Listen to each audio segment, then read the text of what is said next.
All right. Good morning here. Thank you everyone for being here. We have a few people on our panel that I'm going to let introduce themselves here in just a moment. But I'll introduce myself first. My name is Nicholas Hatch. I'm an instructor at Pasadena City College.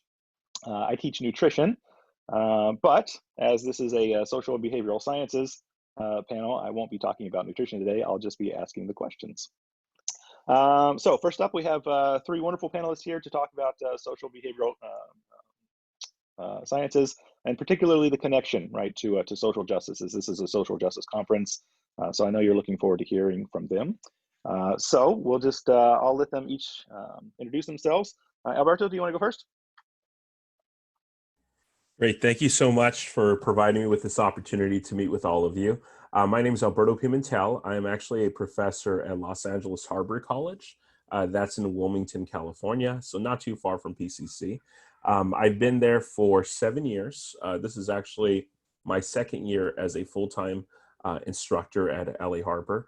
And in addition to that role as an instructor, I also serve as the co-coordinator of distance education for the entire college. So during this pandemic, my schedule has been ridiculously crazy as we're trying to manage over 700 sections on Canvas. So it's been a very fun experience. And once again, thank you so much for allowing me to join you today. Thank you, Alberto. Denise, do you want to go next?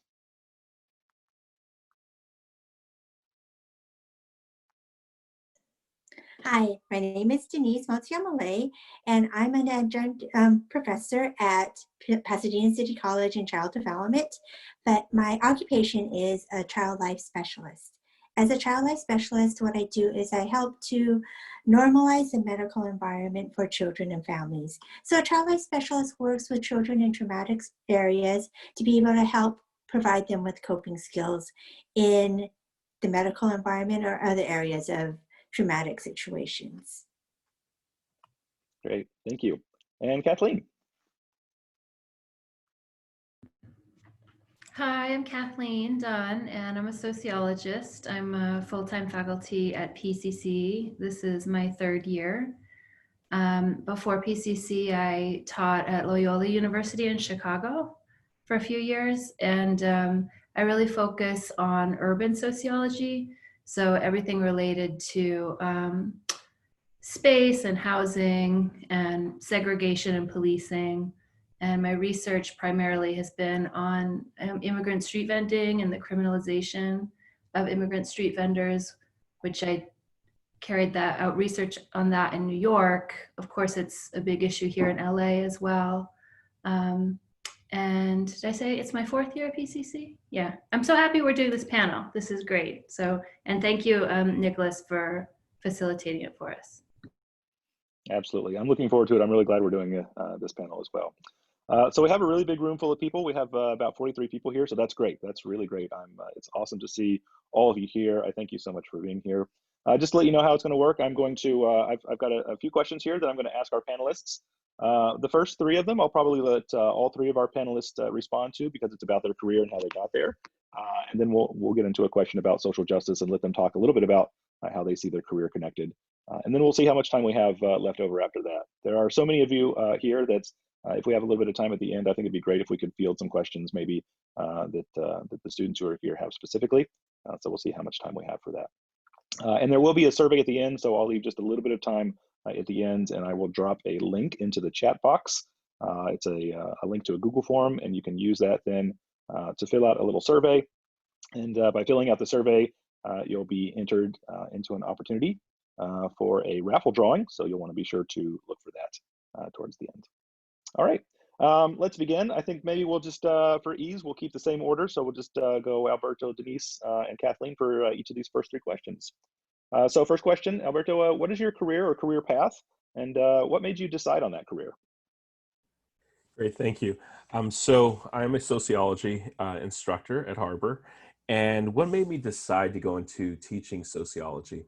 To be honest with you, when I was in college and also in my early years of grad school, I was actually working in the music industry, and I was working in artist management and development. And I thought that was going to be my life for, the next 30 to 40, 50 years. Well, it didn't turn out as such. And I realized that I needed to find a career. So I got into high school education for a while. I was the director of admissions, director of financial aid. I was also the college counselor at a high school in Rosemead, Don Bosco Tech. And during that time, I'd made the decision to move to Las Vegas for a year. And I became an academic advisor at the University of Nevada, Las Vegas. And I really was interested in counseling. And I said, okay, should I go get a counseling degree? What should I do? I already have 2 master's degrees at that point. And I decided, you know what, I'm going to go back to LA. I'll continue my career as a counselor.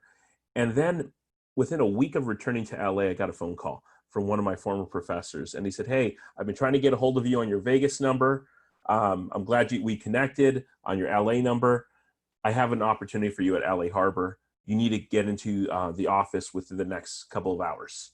So I said, great. I went in, I think it was a Monday. I had a class that started Monday afternoon. I'm 26 years old at that time. And my first class that I ever taught was human sexuality to a classroom full of students that were probably 2 to 3 years younger than me. And it was such an exciting time. And after teaching that one class, I got addicted. I thought it was a one-time. I figured, okay, I'll teach one class a semester or maybe one class a year. That's pretty much it. I'm working as a high school counselor. I caught the bug, and fast forward, 6 years later, 7 years later, and I'm still teaching sociology now as a full-time instructor, and I love it. And the ability to connect with students on a daily basis and, teach over 300 students a semester, it's been a wonderful experience. Right. Thanks, Alberto. Denise, what is your career path, and how'd you get decided on that? All right. So I am a child life specialist, and not many people have heard about the field to begin with. But I was in college. I wanted to be a physical therapist or occupational therapist, something that works in healthcare with children and families. Didn't know exactly what I wanted to do and realized I just needed to graduate. So I transferred and became a child development major. And in the major is when I found out about the field that I'm currently in. As a child life specialist, it sort of bridges the gap between, preschool teachers, child development, as well as a healthcare environment. So that's how I found out about the field, is through one of my field work practices at Cal State Northridge. So from there, I, found out about the profession, really loved it, volunteered in the field, just volunteered under child life specialists, found different mentors that helped me along the way.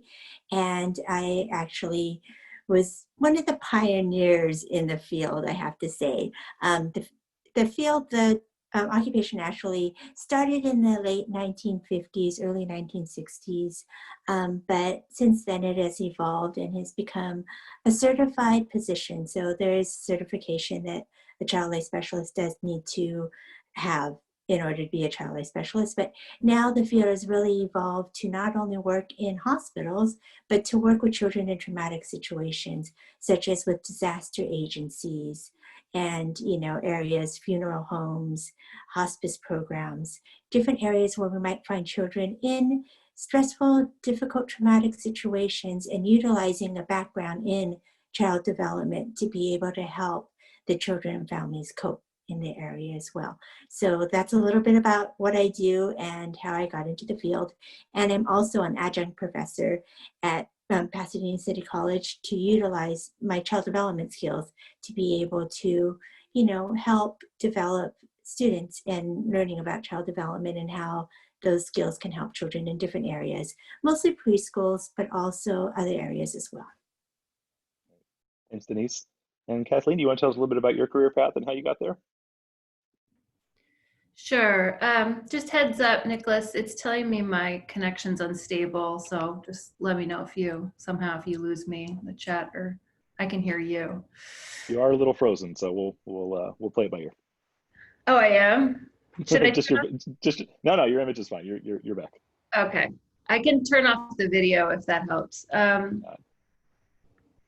So my career path has not been linear. It's not been a straight line. And I think that's something that's important for people attending to recognize, that is not weird or a problem, but it's sort of the new normal, right? That there's very few people who have the same career the whole span of their adult working life. So that said, I mean, I have always kind of stayed pretty close to academia or academia adjacent.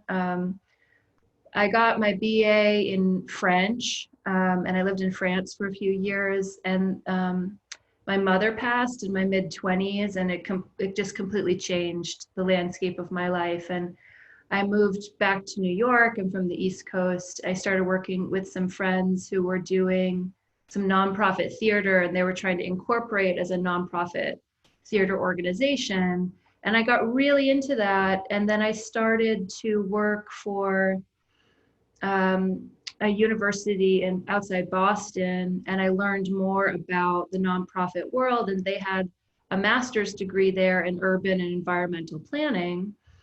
And so I started doing that master's program as I was an employee at Tufts, right? Which was great because then I got my master's degree for free, which was amazing. And in the course of pursuing that master's work, I really got psyched about sociology, urban and environmental policy and planning. I did get a master's in that. It's a very diverse field. Urban and environmental issues touch, every aspect of our society. What spoke to me, everybody I read who really excited me was a sociologist. So I sort of figured out, I guess I want to be a sociologist. And I was looking at all these professors at Tufts and I was like, they have a sweet gig. This looks fun. I want to do that, So it was really organic. I'm a first gen college grad. I didn't, have parents to sort of coach me through this process. I kind of found my own way. And then in my PhD, I got really into urban issues and stuff around, policing and gentrification. And so I think the first few years after graduation from my PhD program, I was very focused on research and research track life. And then I realized I didn't really want to live in Chicago, where I had gotten this job at Loyola. And though it was a wonderful job on paper, it just wasn't the right place or position for me. So I had been hoping to relocate to LA. And when I saw that PCC wanted to hire an urban sociologist, it just felt like it was meant to be. So now my work is much more like teaching is my focus, but I still do research and some service and activism around street vendor issues. But that's sort of how I found my way to PCC. Great. Thanks to all three of you. It sounds a lot like my own career path, right? I started in one direction, and I often describe it as just walking through whatever doors happen to be open at the time. Let's move on to the second question. The second question is, Alberto, if you could name one person or maybe one resource that helped you along the way. Definitely. I would say Professor Sergio Soto at Cal State Dominguez Hills. He's actually the individual who called me about the faculty position at LA Harbor College. And he actually also teaches at LA Harbor and is the director of a program out there. And he's helped coach me along my professional journey.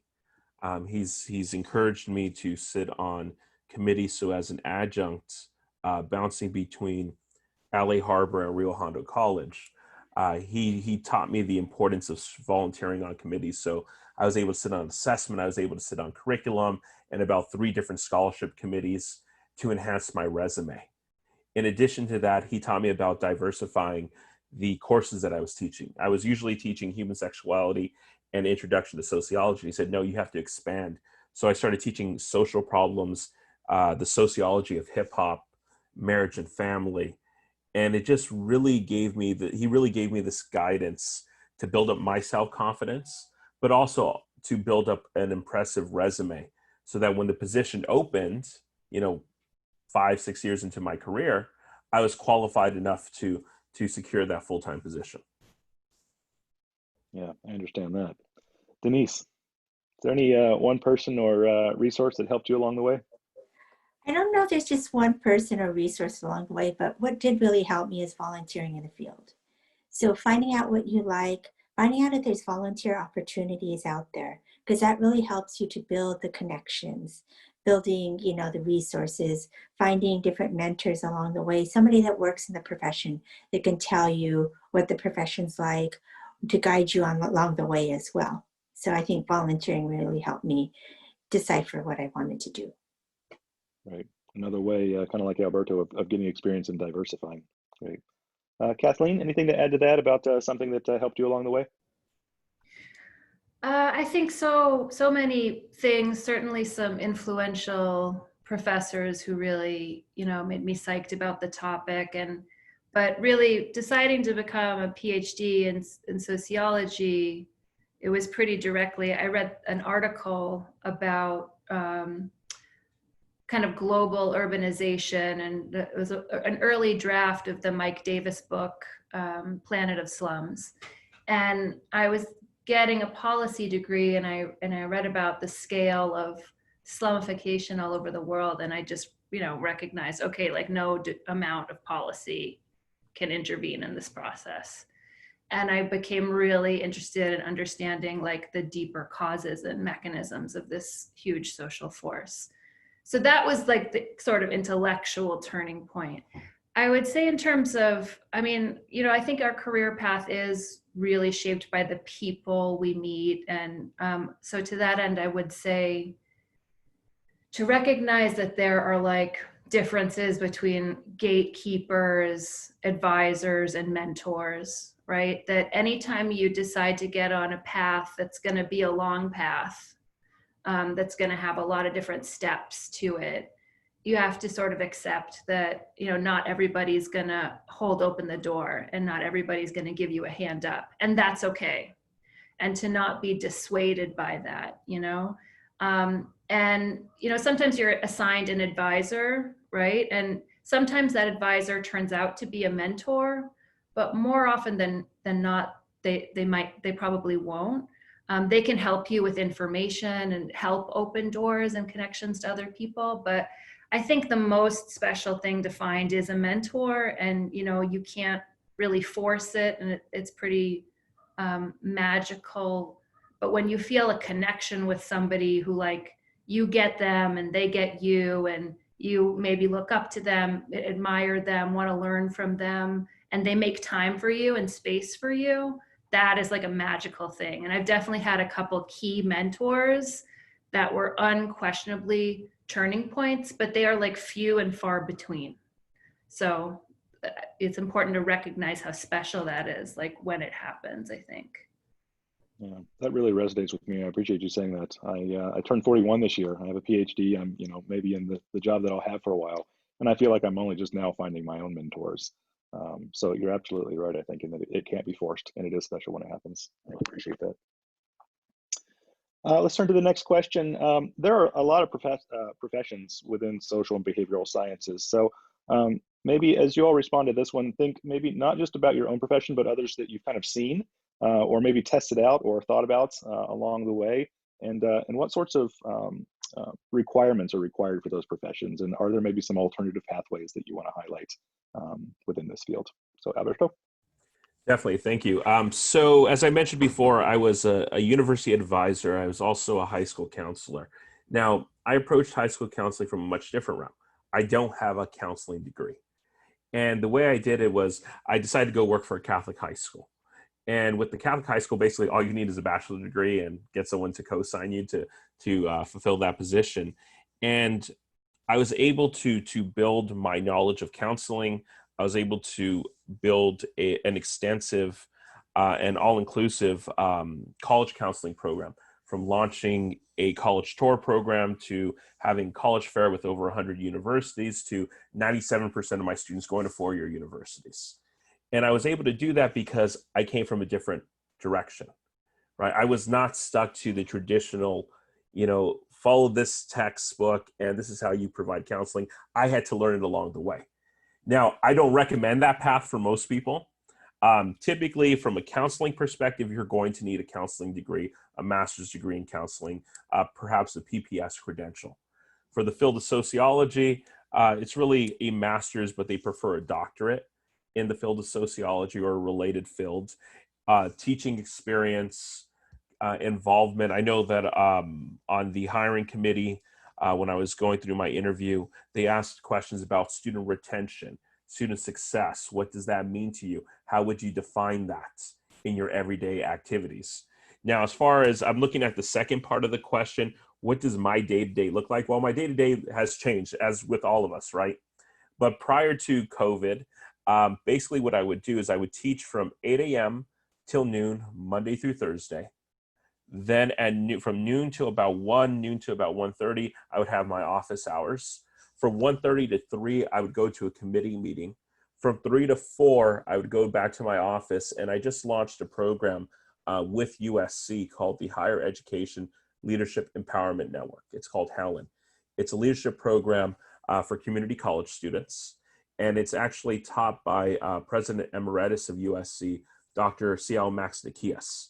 And so he teaches the class on leadership. We have a whole bunch of guest speakers. We have Antonio Villagosa coming in to speak to the students, Arnold Schwarzenegger, a number of other individuals who will be coming to speak to the students. And so that's what I dedicate time to. When I get home, it's now working on all my online classes as well, making sure students are submitting work, grading assignments, of course, helping my son with his homework as well.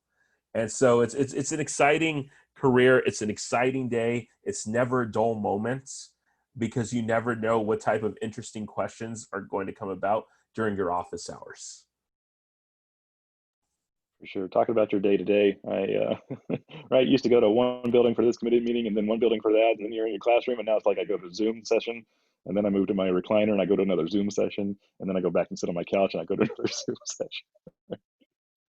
Denise, do you want to talk a little bit about your day to day or the requirements for either the job you're in now or some other jobs you've seen along the way? Hi. Yes. So for my field, for a child life specialist, the minimum is a bachelor's degree, but a majority of child life specialists do have master's degrees in child development, child life, education psychology, or something similar. So they did try to have an initiative within our field a few years ago that everybody should have a master's degree, but they sort of backed off on that, mostly for the DEI issues. So not everybody can afford to get a master's degree, and it's not really necessary. I think what's necessary is having that developmental background, and they just didn't want to make the field unattainable for those who couldn't afford to or didn't have the means to get a master's degree. But just to know that a lot of people do have a master's degree in the field.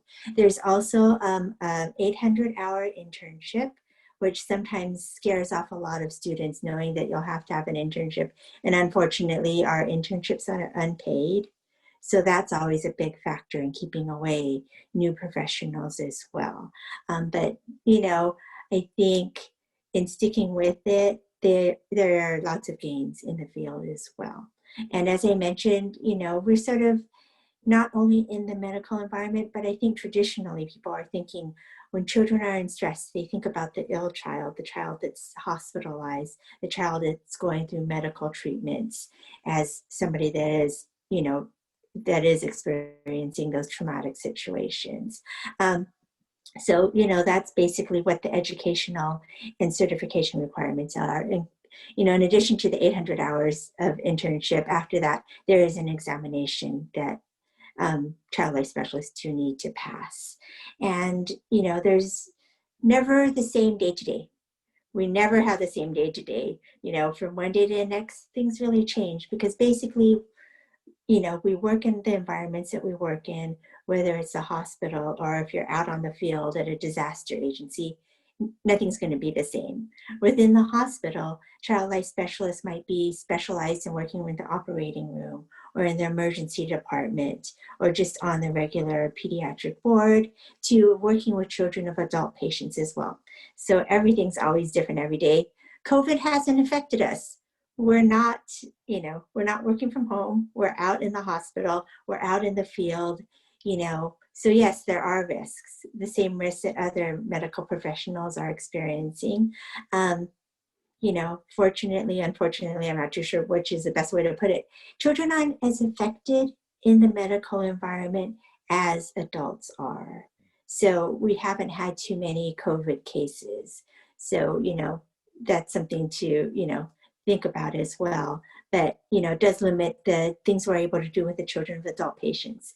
Visitors aren't coming into the hospital, so we have to rethink. So yes, we are doing Zoom. We're doing Zoom sessions, which is difficult in working with children, to be able to have them focus on a Zoom call, to be able to take in the knowledge and information, because it is a scary and stressful thing.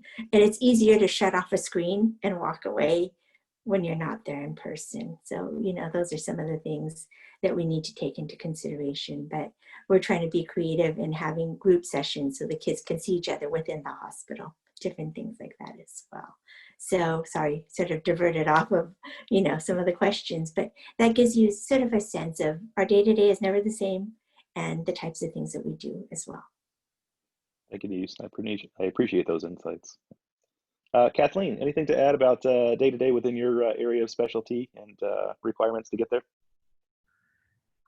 Yeah, I would say, for academia, there's sort of two big worlds within it. Well, really three. Like, there's kind of research-driven career as a professor. There's a teaching-driven career as a professor. And then this major issue across colleges and universities is, like the growth of fewer and fewer secure full-time positions and more part-time adjunct positions, right? They're the vast majority. I think it's like 75% of all professors at colleges and universities in the US now don't have a secure contract, right? They're adjuncts. Sometimes they have like a 1-year contract, but or a 3-year contract if you're lucky, but a lot of times you just catch as you catch can. So I say that right up front because I've been like really, really lucky in academia in having full-time secure positions, and most people do not. So that's something to really be aware of when you're thinking about becoming a professor, specifically like what I do. That said, like if you think of academia and related domains as sort of a field around data and knowledge production and doing research and how can we do this type of work and connect it to social justice, then there's like a lot more options and possible career paths. So I wouldn't dissuade anybody who's interested, like, oh, maybe I'll become a professor. Like, definitely look into it, go for it. It's a really difficult field right now. And I'm sure everyone on this call who's a professor knows what I'm talking about, right? So what my day-to-day looks like now at PCC is that, it's mostly teaching related and service work around committees I'm on and for my division of social sciences and all of that. Before I came to PCC, I was a little bit more evenly focused on teaching and research. So I taught fewer classes, which gave me more time to do research and publication. So that's something to think about too, is that, there's some professor jobs that are more oriented towards teaching and some that are more oriented towards research. But for me as well, my research has always been fundamentally about service and activism. So, and I think this is the kind of more global issue, is that, like, if you think about a field, I like urban studies, urban and environmental studies for me. Within this, pretty much every aspect of our society is touched, right? If you want to work on issues related to housing or jobs in the labor force or immigration policy or food systems and food insecurity, the criminal justice system, there's so much work available on these issues, and they can all be fundamentally linked to questions of social justice. And so to that end, what I would say is that, like, for people who might be interested in, working on one of these issues or causes, and like, how do I actually build a career out of that? I think you definitely want to think ahead to not just a 4-year degree, but a master's degree. At a minimum. It doesn't mean you have to go straight through. There's no necessarily like an advantage to that. But you want to develop like a technical skill set around research and data, really. So like statistics and demography, software like geographic information systems, these type of skills are so marketable. And it makes you able to apply for a range of jobs. So even if you can't conceive of like, what's the specific job I would get, if you start to become an expert in a field of knowledge and develop some of these skill sets, these technical skill sets, then you really have a range of options career-wise.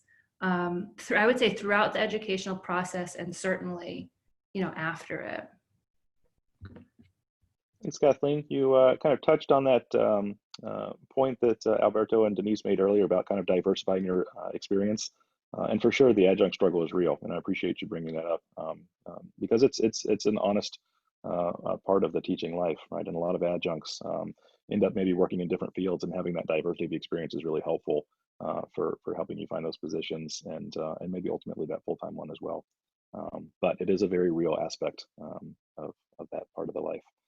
That's also a nice segue into our fourth question. So Alberto, do you want to take us into maybe just telling us a little bit about what social justice, just as a concept, means to you, and then how your career connects to that, and what you think some of the tangible ways are that that people can integrate social justice work into a career in social and behavioral sciences. Definitely. When I think about social justice, I think about inclusion and equity. I think about creating opportunities for individuals who may come from marginalized populations, individuals who may have not been afforded the same opportunities as you and I. The idea that we're all enrolled in college in some way at this point, at least those of us who are students, that's a privilege. And it's not to say our lives weren't hard before. We may have had to overcome numerous obstacles, but the fact that we are gaining an education, a college education, is a privilege. And when I think about social justice, it's about the idea of using that education, using that privilege of a college degree to spark social change. When I look at my classes and teaching sociology, right, we touch on a variety of topics. I seek to include the stories of populations that are oftentimes excluded or have limited coverage in our history books or in our classes. One of the projects that I do, I borrowed from one of my professors at USC. It's called the Coming Out Star. And what the Coming Out Star is essentially you have students draw a star on a piece of paper, large star, and you have them identify key people in their lives, their career goals, their life goals. And then you give them a series of questions to answer. And this project is meant to illustrate the difficulty and the challenges that exist with the coming out process of identifying as gay, lesbian, bisexual, or transgender. And it touches individuals in many ways because it makes us, for those of us who identify as heterosexual, it makes us rethink our heterosexual privilege, the fact that we live in a heteronormative society.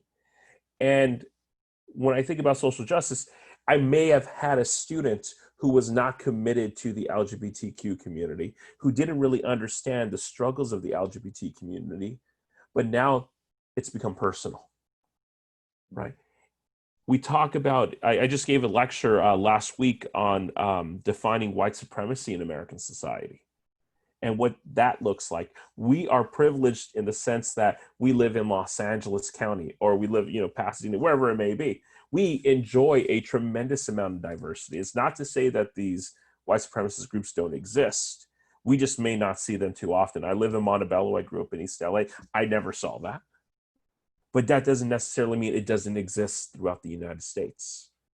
And so I think it's about education, right? And using that education to empower other populations and using that education to spark that social change. Thank you, Alberto. It's you're right about the diversity here. I'm from Kentucky, and in Kentucky, it's a much different environment than it is here. And it's been a huge driver in my life, right? To come from Kentucky, where I was sheltered from the world around me, to living here in LA and seeing the very real aspects of diversity that I was just sheltered from, right? And it's also a little, I don't know how to feel about it, right? To see the effects of white supremacy in a majority white state like Kentucky, is very different than seeing it here in LA, and yet that thread runs through, right, in both environments. And that's been really informative too. So I really appreciate your words. Thank you. Denise, do you want to talk a little bit about what social justice means to you, and how you see that in your profession, and maybe something tangible that you could say to kind of connect what you do to social justice change? Great. Well, I really feel that the term social justice really has great meaning. And I feel that I'm constantly redefining what it means to me. So I think it does mean a lot, and it does mean a lot to a lot of people. And I think with the other panelists on this group, I think they are really speaking to, what social justice is in terms of sociology. So, it is complicated, but currently my definition is providing an equal playing field for, a lot of different people around us. And in speaking in terms of how I, help with social justice and how it affects children and families, there's adverse childhood experiences, and not too sure if everybody's familiar with that term, but it's traumatic experiences that children encounter, and it can be a number of different things. And having healthcare issues is one of the primary factors of adverse childhood experiences. And as child life specialists, that's what we do. That's what we actually help to try to provide support for children that are, that are traumatized from a different things within the medical environment or from the society as a whole. So, we do have different interventions and provide different coping skills for children and families to help with the ACEs, to be able to help for their future as well. So in a nutshell, that's pretty much what we do as child life specialists, and that's what we do in terms of helping with the social justice system as well. Thanks, Denise. That reminds me, you're talking about trauma. Reminds me of a clip that we watched recently among faculty from an interview with Dr. Beverly Tatum, who wrote "Why Are All the Black Kids Sitting Together in the Cafeteria" and other conversations about race.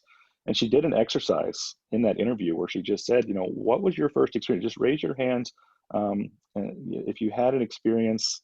She was talking about experiences with trauma, right? And asking the audience, just a general poll of the audience, what was the first age, right, at which you experienced a racially motivated moment, right? And the answers were 5, 6, 7 years old. So I think these external experiences around a lot of different traumatic issues, right? They happen really early, and your perspective on kind of working with children and when they experience that trauma is it really touches me. Thank you, Denise. Yeah, you're welcome. Kathleen, do you want to talk about what social justice means to you and where you see that in your career? Sure. So, I mean, for me, social justice is like the only thing that matters. I'm like not really interested in anything else. I think particularly as a sociologist, and somebody who has for a long time, over 12 years now, been, reading research literature on issues of, race, class, gender, homophobia, immigration. There's just no way you can look at our society or, kind of even global dynamics and not recognize that it's structured by, oppression and these intersecting systems of oppression. Like that's what organizes our society. So I would like to end those systems of oppression. And I don't want to make them like marginally better. I would like to end them. I think we can do better. I think that we'll look back on this society in 100 years and be like, Jesus Christ, excuse me. Be like, holy moly, they were like in the dark ages, right? These people were, I mean, that's sort of how it always goes. You look back and you're horrified at like what passed for acceptable in the society. So it may sound controversial, but when you know the type of research literature I'm talking about, it's not remotely controversial. It's just the empirical reality of what's going on. I mean, even right now this week, my urban sociology students are looking at some data on LA County, which, yes, super diverse, also profoundly segregated. We're not all living in the same LA County. whether it's issues of like environmental racism and kind of who's on the front lines of either COVID stress and or environmental toxins and harms. Even just looking at something like life expectancy, you know, there's like a 10-year gap in life expectancy, and that between like the Angelinos who are living highest on the hog and those who are really struggling, and those who are really struggling are the vast majority of Angelinos, right? Over 50%. So, you know, I'm hardcore about this. It's like the only thing the only thing I want to work on. It's how I want to spend my life on planet Earth. And I think because the problems are so huge, there's just a million different ways that anybody could plug into making their life's work dealing with these issues and trying to change them. And LA is an amazing place for people who are working on like a bunch of social movement type of issues, and there's a lot of opportunity. I mean, I think particularly if you're bilingual and you can move across different cultures and help build coalitions, this is a really, really exciting place to be for that. That's all I say. Thank you, Kathleen. That's it reminds me of something I saw, you know, about so many different ways to do it. It reminds me of something that I saw recently about how there are so many lanes within this work of social justice, and you don't have to be in every lane. And for some people, that's just surviving the day, or just being here, or just showing up, right? That is your lane. That is what you're doing to better yourself and to represent, right? I mean, Alberto talked about representation, right, in his class, and you know, seeing your identity there and just being here for some people is that lane. I want to pause just for a second and drop the survey in the chat for anybody that might be looking to go to another session, want to get ready for that, or have other things to go to that might have to drop out a little bit early. I want to ask one more question, so I'm going to do that. But before I do that, I'm just going to very quickly drop a link in the chat, right? So this is for all of you students who are here. 46 of you, just great. I'm so glad so many of you are here. There we go. Here's the link. I just dropped a link to a Google form in the chat. So students, if you will go and click on that link, it'll take you to a Google form so you can fill out a survey for this session. At the end of that, I just want to note at the end of that is another link, right? So there's a link within the link, right? So you'll click on the link to go to the survey. And at the end of that survey is a link so that you can actually register for the drawing. I hear there are a lot of great prizes in the drawing. You can also get, if you're getting extra credit from your class, right, you can get a notice, right, that you have attended, so that you can provide that for your professor if that's something that your professor is asking for. So just wanted to, while we do this last question, just want to let you know that that link is there for you to click on and fill out that survey. There's a question actually in the chat for you, Alberto. The leadership program, Partnership for Community College Students, that you mentioned earlier, could you just mention that again? Yeah, definitely. So it's called the Higher Education Leadership Empowerment Network. It only exists at this moment at LA Harbor. But we're looking to expand in the near future. Our first cohort actually met on Friday. They met for 2 hours, and they connected with Dr. Nikias. Next week, we have Dr. Nikias obviously leading the lecture. And in addition to that, we have a guest speaker, and it runs for 12 class meetings over the entire course of the year. We're hoping in the spring to allow the students to be on USC's campus. They get a USC email address, they get a USC, you know, Blackboard account and all that kind of fun stuff. But it's only exclusively at Harbor College right now, but we will, within the next few years, be reaching out. I've already spoken to other community colleges within the district. I've spoken to a few colleges outside of the district. There's a lot of interest. And the reason why we designed this program is that we noticed that there weren't a lot of opportunities outside of the community college for our students. When you bring in guest speakers, when you bring in any type of leadership development, it typically happens at the four-year college level. And we said, well, we have so much talent at the community college. Why are we depriving our students? And so we created this program. And then this summer, I just actually developed my advisory council. This summer, we have another program that we're launching. We haven't come up with a nice name for it yet, but it's a summer engineering institute where about 30 of my STEM students at LA Harbor will be selected to participate in a free course, engineering course, taught by USC professors on the USC campus, assuming that we can return to campus. And they get a USC ID number, they get a USC email address. And they're at that time a Viterbi School of Engineering student. And so we're trying to expand this as much as we can, but keep a lookout. PCC is definitely on my list of schools to invite, and I think the individuals here who are faculty members, right? You'll probably be getting an email from me saying, "Hey, do you want to serve on the advisory council?" So we can get the ball rolling. And I can provide a link. I'll pull up the link right now, and then I'll send it over in the chat. Great, thank you. And while you're working on finding that, maybe we'll turn it to Denise. I just wanted to, one of our questions for the panel today, just while we have a few minutes left, was, do you think you can bring something different or unique because of your backgrounds? And I wonder if there's, if you could respond to that, just talking a little bit about your background and kind of what makes you think that that there's maybe something unique that you bring or something unique that a student could bring because of their backgrounds to this field that's maybe not represented there yet or could be in the future. Well, my background, I am a Japanese American. I am a fourth generation. My great-grandparents came over from Japan, and my grandparents and my parents were actually born in internment camps. So, I think I do have that background and part of my history. But I'm not too sure if it really affects or plays into what I do professionally. I think it does play into who I am and my demeanor as well.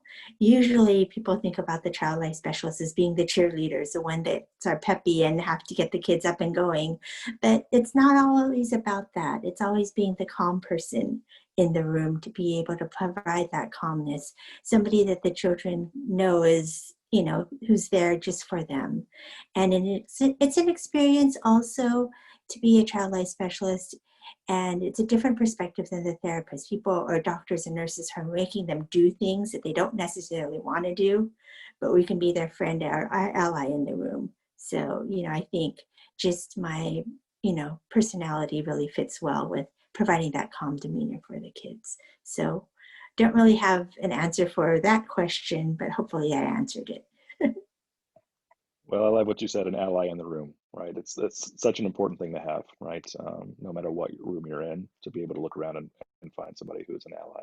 I really like that term. I really like that a lot. Kathleen, you kind of touched on this a little bit, but do you want to talk a little bit more about maybe something also unique that you bring to the field, or that a person's backgrounds, maybe just in general, could bring to the field, relative to social justice work or otherwise?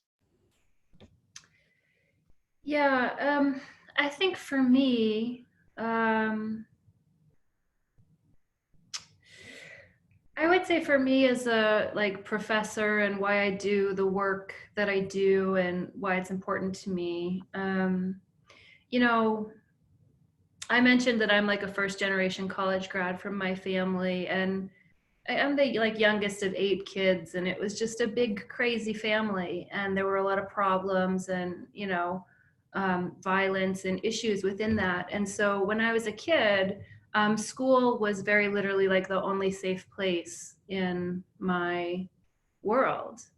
And so I, now as an adult, I realize that, had school not been a safe place for me, I don't know what would have happened to me.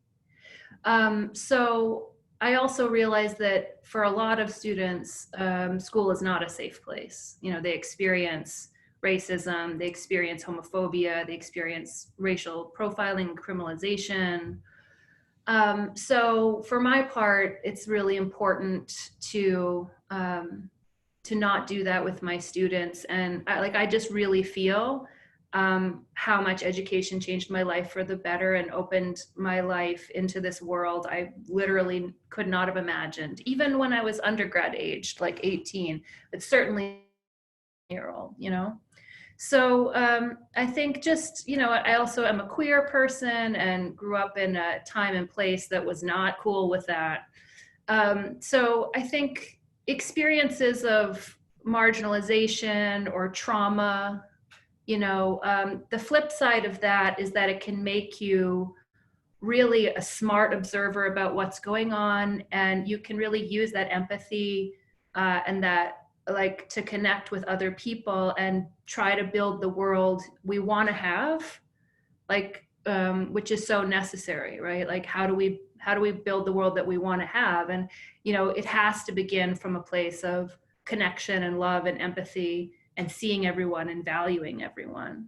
So that's really important to me. And I think, ironically enough, it comes from the difficulties in my own background, right? And that's a powerful statement. I really appreciate that you said that. I just want to point out that Dr. Pimentel dropped a link in the chat, so be sure to check that out if you're interested in that. I also want to point out that our wonderful facilitator of this entire day, Dr. Sheila Rose, has also mentioned that on Thursday at the same time from 11 to 11:45, there'll be a session that focuses on programs, similar type programs that are available now at PCC. So I know the one you mentioned is coming down the road, so it's not just here yet. But there are some programs like that happening at PCC now. So if you're interested in learning more about that for the students who are still here, be sure to check out the session at 11 o'clock on Thursday to learn a little bit more about that. And then finally, I think we'll end it with you, Alberto, if you want to talk just a little bit about maybe something unique that a person's background could bring to a field within social behavioral sciences. Maybe you could just talk a little bit more about that to kind of cap off our session, and then I think we'll probably be out of time after that. Yeah, definitely. Let me talk about a little bit about my background real quick. I grew up in East LA. I went to East Los Angeles Community College, so I'm a product of the community college system. You know, that has helped and shaped my ability to connect with students in the classroom because I understand their life experiences. They may not be identical, but you know, going through the community college system is drastically different than my experiences at the university system. And that point of relation, I think, adds a degree of credibility to my students or their interpretation of me. Now, as far as backgrounds go, I think that, you know, when students know that you surround yourself with diverse thoughts, with diverse pools of friends, right? And you can share the life experiences of those friends and your own life experiences. It helps shape a student's understanding of where do I belong? And what I have my students do is, for my final project in Social 1, students always ask me, do you require a research project? I said, no. The only research I require is research about yourself. We look at the sociological perspective as we begin to evaluate our different life experiences, but I ask students and I challenge students to define who you are. Who are you today? Who are you going to be tomorrow? And who are you going to be 5 years from now? And in addition to that, I have my students read a speech given by MLK shortly before he was assassinated. And he was speaking to middle school students. And he asked the students, what is your life's blueprint? And so what I have my students do is lay out their life's blueprints and try to figure out who has contributed to who they are today and what are the societal factors that have influenced their self-confidence, their image of self, and also what their plans are for the future. And from those unique experiences, what I try to teach students is that I'm here to formalize your education, but you're learning every day, right? Every single interaction makes you unique, and every single one of your stories is important to me. And I think that when we look at the social sciences, that's what we need to share with individuals, that you matter. In business, you're just a number, right? In our education system today, right? Hate to say it, but many times you're just a number. My son in his class, he's number 15, right? But it's not individualized. But I think in the social sciences, we have an amazing opportunity to say, you know what? Yeah, you read this story, or yes, you read your textbook and it addressed this and that. But in addition to that, what I want you to do is now plug yourself into that story. And tell us what it's like, you know, I have a student who was shot in the face, and she shared her story. I have other students who have been the victims of human trafficking, and they share their stories. I was sharing with someone yesterday, I had a student who literally showed up to my sociology of hip hop class when I was teaching at LA Southwest.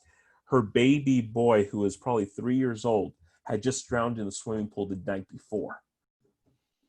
And she showed up to class to make sure that she could share her story and to submit her final paper.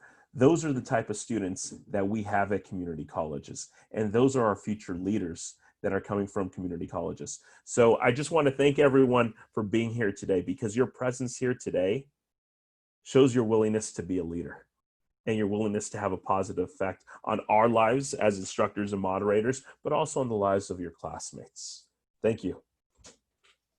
I couldn't have said it better to myself. That's a wonderful way to end on that, and I don't want to dilute that. So we'll stop with those words. Thank you very much, Alberto Pimentel, Denise Matsuyamalei, Kathleen Dunn. Wonderful panelists today, wonderful insights and perspectives. I really appreciate you being here. I really appreciate what you three have had to say. It's been an honor to sit in here in this room and speak with the three of you. To the students who are here today, let his words ring with you, because they ring true. And I thank you for being here. I have dropped the chat, or the link to the survey one more time. Let me do it one more time. I'm dropping it in the chat just in case you didn't fill out the survey before. Click on that link before you leave the session. Be sure to fill that out. And hopefully we'll see you in some of the other sessions. Again, thank you to everybody. Thank you for being here, and have a wonderful rest of the day. Signing off now. Thank you. Thanks, Nick. Thanks, everybody.